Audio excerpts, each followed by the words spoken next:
Welcome back, guys. This is the GSL Codas. We saw a pretty sick series back there. Bomber playing well, but his execution, specifically with the SCV pulls. Yeah, he seemed a little bit predictable too, you know? Yeah, Super kind of had his number. He knew that if he just made more Colossi and skipped Storm and held the push, it's like he knew the push was coming. Yeah. So that really worked out for him. Now, the next match we have here is YongHwa against Su. Now, YongHwa, I feel like there's a lot of...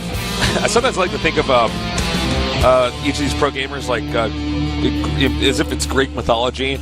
Like, YongHwa to me is the tragic hero. Yeah, I can see of Starcraft 2. This guy has been so good for so long. Trained alongside, if you guys follow Wings of Liberty, trained alongside MVP, Nesty, Yoda, Seed, MC, Lucira, who's now Kongho. All these crazy good players, and they were all saying, no, YongHwa is the best Protoss in the world. He's absolutely hands down the best Protoss in the world. That's what they are all saying. Yeah. And YongHwa, I mean, as far as individual championships go, is a shadow. Exactly. I mean, he is, you never see this guy succeed. He's playing well, but he never gets far. Now he's kind of like the shadow of his teammate First. First is the one that goes further than him. Exactly. I mean, he really is. It's a tragic hero. And the question we've got to ask ourselves is he going to remain that tragic hero, or is he going to suddenly become the next big thing? Just one of the next big processes. I mean, like YongHwa? I don't know. I don't know, man. Let's talk about this for 20 pages in a forum first. I gotta argue with somebody on the internet about this. Su is very good, though. The other thing about Su to me is, whenever I count him out, he surprises me. Yeah. And for me, I felt like he and Super were the weak points in the group. But he always surprises me. He really does. So I can never really predict how well he's going to do. It's just up to him.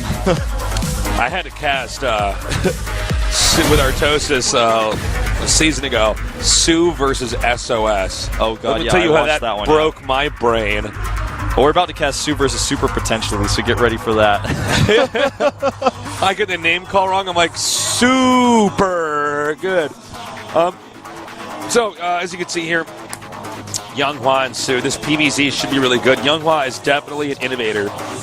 People started using most of his builds back in Wings of Liberty. Yeah, and if you look at his cheese stat, he's hovering around 50 just because he doesn't all-in very often. He's pretty much as straight up as it gets. That's why, back in the day, Artosis loved how he just played late game all the time. That's right. Artosis loves people to turtle, man. He does. He turtles all the time. He does not attack often. Man, let me tell you something. I played against old school Artosis in StarCraft 1, man. That guy was a turtle with 2 shells, man. That guy.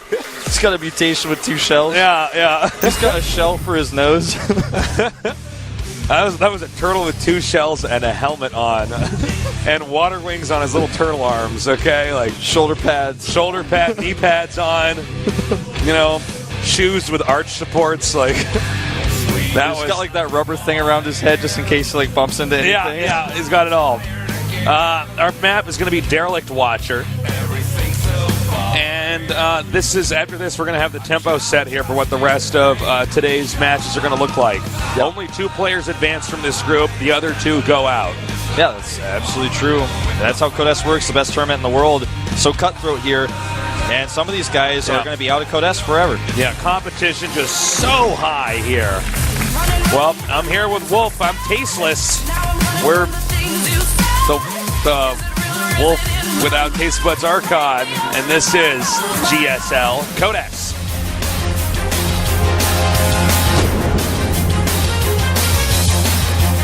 Over here in the upper right, we have our Protoss player, the tragic hero.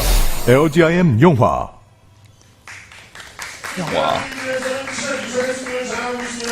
I like his hair. He's always dyeing it the right color. Wolf approves. I approve. Bottom left, our Zerg player, very crafty. He is SK Telecom T1 Su. Such a hard player to predict. Right. For me, anyways, I feel like Su doesn't have one specific type of playstyle you can really latch onto and say, this is how he does it. He plays differently every time. Yeah, he is very... He's got quite a toolkit when it comes to different strategies. All right, well, here's a question, because I might dye my hair coming up here. What do you think? What color am I going to go for? Should I go for? You're the authority on I really on can't hair and is, esports. but are you sticking to conservative colors only here? No, I mean I can do whatever. I mean I've actually had my hair like 8 different colors. I've had like pink and purple and blue, and I've had mohawks. I don't think I can pull the mohawk off. I wonder if you could do like one of those darkish orange ones, almost like what YongHwa had, maybe a little bit darker than that. I might want to try that. That could be cool for you, I think. I used to do a lot of jet black. I think I'm doing that next time. I'm not sure. Jet black is pretty fun. The only thing is, it's you gotta think about when you color your hair is like you gotta pick what you have to have clothes that match it. Yeah. First nerd problems. Yeah, first nerd problems. Yeah, first nerd problems here. Nice delay there, forcing the hatch to be a little bit later. Yeah. By the way, also, Sue did not drone scout, so he has no idea this is actually a gateway expand coming out here. Yeah. So that also means he has to leave this drone here just to make sure he doesn't get cannoned. And that's just a minor annoyance for him. Yeah, a bit of a nuisance. And the probe is now parked out here behind the smoke screen. It's on a probe break. And what YongHwa is doing is standard metagame play here. Yeah. And actually, with the double hatch here against the gateway expand without speed, Sue leaves himself pretty vulnerable against some aggressive plays with sentries. And if YongHwa gets wind of this, Sue could be in trouble. So he's taking a pretty big risk here. And now, for the first time, his Ling is going to get here and see, oh, this is not a Forge expand. I have done a risky build, which he didn't even realize until just now. You know, one thing to note, though, is that the Protosses do this so much now, he may have just assumed. It's a bit of a gamble, but he's like, well, yeah, he's probably going to do this. That's actually YongHwa is not known for cheese, or really. Yeah, gateway expands it kind of became like a rarity, then more common, and then it was like 50-50, and now it seems like Forge expands are a rarity. Like 80-20 now? Yeah. It's been an evolution of this matchup in Heart of the Storm because of Mothership Core. All right, so the hatchery on the way now. We have the 2 gates down here to make this wall in. Yeah, and no Forge here, so this again lends itself to some possible pressure. Yeah, there's been a lot of good Protoss pressures. YongHwa hasn't seen the hatch, though, so without that knowledge, it's a little bit tougher for him to make a decision like that. And he's actually not scouting at all. He's really just doing his thing. He's just going to stick with the build. He's playing single player right now. Yeah, basically. That's a good way to put it. I like that. Thank you. And from here, Protoss has to sit back and defend. This is a really tight build. You get the sentry out. You just barely have enough time to get this to get enough force fields. Let's say they do a Ling all in, like we saw yesterday. You just barely have enough force fields you should hold. Yeah. And this is one of the things about where we're at in StarCraft 2 is people are so good at cutting corners now. Yeah, you're absolutely right. He's getting 2 more gateways. Yeah, he's going to do the pressure. But he's doing this totally blind, which is kind of funny. He still doesn't know He's about actually locked him. He's locked the door. Actually nailed the door shut, I should say here. YongHwa has. He can't get back inside his main. So this is all hinged on this next Protoss attack working. If it does not work, YongHwa does not have any tech. Yeah, this is also without a forward pylon. Okay, no, he does have one to the south, yeah. So he's going to just go for the natural here. He's going to go for the force field on the ramp. And so far, no scout. The Overlord very close, and he does not see it. He does not have any idea. Oh, now he does. He saw it for just a second. Yep, the sentry's coming out here now. And here come those roaches. If he gets trapped here and loses those roaches, it's going to make this a lot harder to hold. 18 Lings on the way, but speed is nowhere near complete. Yeah. More Zealots coming up here now. This will all boil down to the force field placement here. 26 Lings about to hatch. 1 hallucinated Phoenix moving out here to survey the 3rd base. He has to decide, do I push the 2nd or do I push into the main here? Or do I push the 3rd or do I push into the main? Excuse me. That's what he's trying to decide here, and I think he actually has to. Yeah, he transitions now because this is an awkward transition, a very difficult one for him to make. But he realizes at this point, I was scouted too soon. I can't actually commit to this. He may pick off a roach or 2 and then recall, but he may even just walk home, save his energy because he's gonna need it to get a 3rd Nexus. YongHwa basically showed us initially. Oh, hold on. We're going to have an attack up here. View force fields. YongHwa has to decide very quickly if he wants to proceed with this. Speed is going to finish any second now, and he knows that. Starts a Dark Shrine, and that's probably what that Robo's going to be for. He's already behind. As Day 9 says, win behind Dark Shrine. And, for a build that was hinged on doing a lot of damage to the Zerg early on, it was smart of him to be like, okay, this actually isn't going to work. A lesser player would have just, ran in there and died. But some things he gains from this is the lair is very late. He's actually ahead in probes until right when I said that now they're even, but you never want to be even with the Protoss and workers in this matchup. So he has a lot of army now that he can't do a whole lot with while YongHwa techs up. YongHwa's not in the better spots here. He's definitely behind, but he did force some uncomfortableness from Su. Yeah, he did alter a little bit of the course here for what the Zerg had to do. It's 111 to 87 for supplies. Zerg with a very solid army. We have War Prisms and Immortals coming out here. Now, he may send, with the War Prism DTs into the main and then try to attack the third. Yeah. But this is a little bit of a bumpy ride right now for YongHwa. Macro hatch now going down here for Su. And map control completely in Su's hands. YongHwa going to continue with the hallucinated Phoenix Scouts. Yeah, he's just continuing to verify there's no Spire. He wants to know where the Spore Crawlers are, if any of them. And here come those DTs. He's warped them in here. He's going to have them walk in by ground. And there's no spores. There's no detection. He can actually split these up. That's exactly what you want to do. For instance, 2 in the main, 1 at the third, 1 at the second. And the Overseer, the only one I'm seeing right now is inside the main. He's making another Overseer right now, though, at the second. So this DT will go down. Meanwhile, in the main, there is nothing to spot for him up here at the third. Again, nothing as well. A lot of drones being picked off very quickly. Yeah, he's losing a lot here, and this is really, really hurting his economy. He just doesn't have enough Overseers. He's now finally cleaned up one of those. Second one's gone, and here goes the last one, it looks like. I don't know where the fourth one ended up. It looks like he's still hiding out in the middle of the map. Yeah, he just wanted to check and see if there was any push, counter-aggression. And now we can do this again with the Warp Prism. Back at home, he's getting the Robotic Support Bay, and it looks like he's gearing up to hit a time because he doesn't have anything set to make a third Nexus. Again, YongHwa is still on 2 bases right now. We're going to see if he does decide to push out. Can you check how many workers were killed there for me? In total, he lost 14. 14. Okay, so that was a good amount of kills there. Making that DT rush a success. He could warp in a few Zealots here and use the DT with it. But it looks like he's just going to go in here. There's no... Oh, no, there is one. Okay, that was smart. That was lucky. Well, he's actually staying right around the edge. Yeah, nicely done. Now he's going to actually fight with the drones, which is never what you want to do, but I guess he's got very little choice at this point. Killing several more. The DT paid for itself. Yeah. And this continually puts a Pross player ahead in Harvesters, which is never what you want as a Zerg player. He's getting that Colossus count up.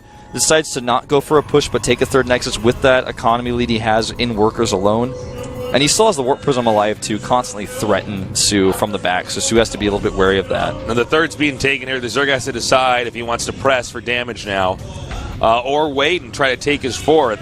It is 174 supply to 141. Zerg will be maxed out very quickly. And this may be the moment you see the Ark he's building right now. Yeah. That's not Noah's Ark. That's not Noah's Ark, man. That is not. This is not a children's story. That is not 2 of each of these Protoss units going in that. Well, great force fields here. A beautiful wall, and the Colossus on the right side helping out a little bit. Needs to target that a little bit better. These roaches get massacred. And those probes as well in the wrong place at the wrong time. But still, that was a better trade for YongHwa, who's still building the better composition, getting the better upgrades. Really nice hold there by YongHwa. I'm really impressed.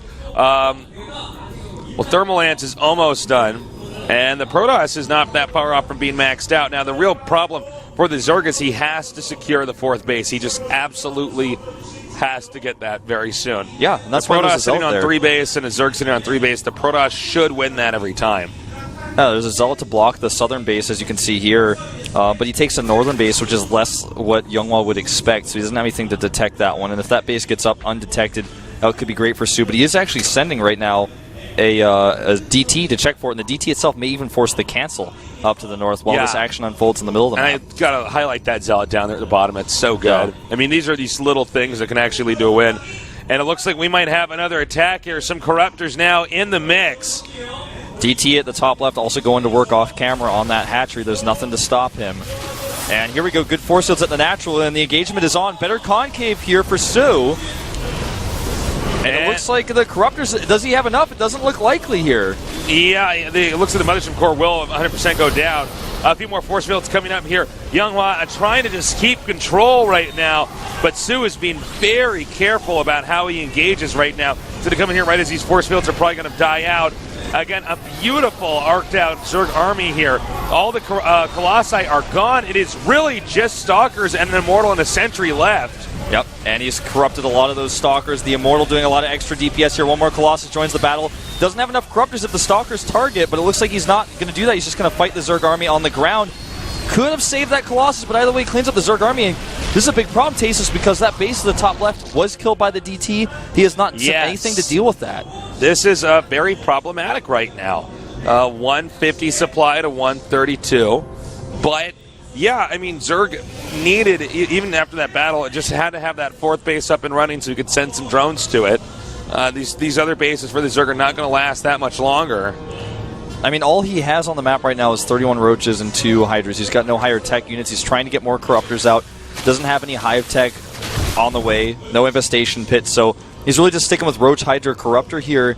But he's in an economical state where YongHwa's just going to have the better tech units, the more expensive units to deal with this army that can almost be directly countered by enough Colossi. Yeah. More DTs coming in here as well, and he's just continuing to check around the map, and actually he will force a cancel, it looks like, here on this hatchery. Again he will get it. There's nothing nearby. There's nothing to spot. You got to kind of ask yourself, for the amount of damage that's been done with DTs, you'd think there'd be like 4 or 5 Overseers on the map. That's the only way that he can stop. Yeah, and he didn't even get a cancel off. He actually just got a kill. That's not what you want, and even the Overlord here drop here too late. Yep. Wow, this is going to be so frustrating for Su. He's ahead in supply, but his army is not as good. Yeah. It's just one of those things that's misleading if you look at it, but he doesn't have any way to deal with those Colossi, really. His Corruptor count up to 4. That's so low. For 2 Colossi, 4 Corruptors, nowhere near enough. Yeah, that's just not enough time. 28 Damage Stalkers. will be done by then. And he's continuing to warp in a lot of Stalkers. Now, if Su doesn't do a tremendous amount of damage very quickly, YongHwa is going to take a substantial lead right now. We do see the Zerg army now headed down towards the third. Now, this is to try to draw out YongHwa here. And no, he might actually just go for a snipe here on the Nexus. I'd be really surprised if this is actually going to get... It's going to get pretty close. Off. Yeah. Well, actually decides to fight the Protoss army instead. Some DTs and those Colossi at the back doing so much damage. And the Concave is good, but does he have enough Roach power here? This is a lot of Roaches right now with the Hydras. Now, the Colossi are staying alive, and that's a big factor for why this game is the battle, I should say, is resulting the way it is. YongHwa manages to hold. YongHwa could, if he wanted to, even send these Stalkers up here and try to snipe that upper left base. Yeah, here's the problem is, Tasus, there's 4 bases now against 3. The third... Oh my god, DT's in here again. Yeah. Oh. The third time the DTs have done some damage, and Su lost his whole army again, and YongHwa is able to replenish it just so quickly. He has so many gateways now. He's got the Colossi cranking out. He killed every single Corruptor again. Yeah, he's playing so well here. That was a close moment there. Again, there's another Roach attack coming up here, and there's not a lot of Colossi. This might be the moment that Su can start to break through here. If you just have this many Roaches, the damage output is so high. We have no Immortals here. Yeah, and there's no cannons at this third base to help out. Oh, is the upper left base going to die? I'm going to find out right now. It's only 1 Zealot. He's not going to kill it. Okay, I wasn't sure if that was a DT up there or not. He's not mining from there still, so it might as well not be a hatchery there, you know? Yeah, it's a paperweight right now. Exactly. Something he has to manage that is not giving him any returns just yet. He's even just picking Roaches off at this point because there's not a whole lot of Hydras. And he can turn around and fight this. He has enough Archons. He has the Concave he can make with good blinks. He needs to get these Archons up in the front, though. Yeah, he needs to blink a little bit better. There he goes. And still, the Zerg army is pretty strong here. Yeah, the Zerg army looking pretty good, but that Colossi in the back doing a lot of damage. You have more Zerg units coming up here in the front, warping in some Stalkers up here as well. And again, just barely YongHwa is going to hold this. YongHwa just has the better composition. GG. He holds on tight. This is how YongHwa plays. He just sits back and defends until your opponent GGs. He looks great. He looked really, really good in that game. I loved his DT harassment. That was the biggest lack for Su, was the DT defense. Well, the initial DTs got in there and they got 14 kills. Was that right? Yeah, 14. But the real story is when they killed that hatchery. Twice, two hatcheries. Yeah. I mean, Sue, I think, probably would have won that if he just got a fourth base up and running Yeah. the first time around. You know, if you're going to play with that composition, you have to have the overwhelming amount. But once YongHwa had a fourth base, he was never going to overwhelm that army anymore. The gateways that YongHwa powered up, he just had so many. Well, our next map is going to be Whirlwind, a map Sue would be very happy to play on. Yeah, a good map for Zerg. It's his map choice, in fact. So, going into this, I got to wonder, what exactly does YongHwa have planned here? That last game, his plan wasn't working out, so he shifted gears and actually handled it very well, finally defeating Sue. yeah, great defense going through the late game there. And YongHwa just really, as long as he plays a good defensive game again, I'm not sure what Sue's going to be able to do to break him. He may have to try an alternative strategy, go for an early pool, try to do early damage, something different. Late game, though, on this map is good, and he has chosen this map. It looks like the game is now going to start here. And from here, again, Sue has to bring it together. This is a tough group. It's the final group here, Group H of the round of 32. A lot on the line here. Is our player YongHwa, who seems to have the worst fortune in StarCraft 2. Is this going to be his tournament? Well, we're going to begin to find out here now as the map is loading. Up Tasteless, with me is Wolf, subbing in for Artosis. Thanks again, Wolf. No problem. And this is the GSL Code S at GOMTV.net. You can tell I'm excited, but the way my heart is beating, I'm gonna need a right.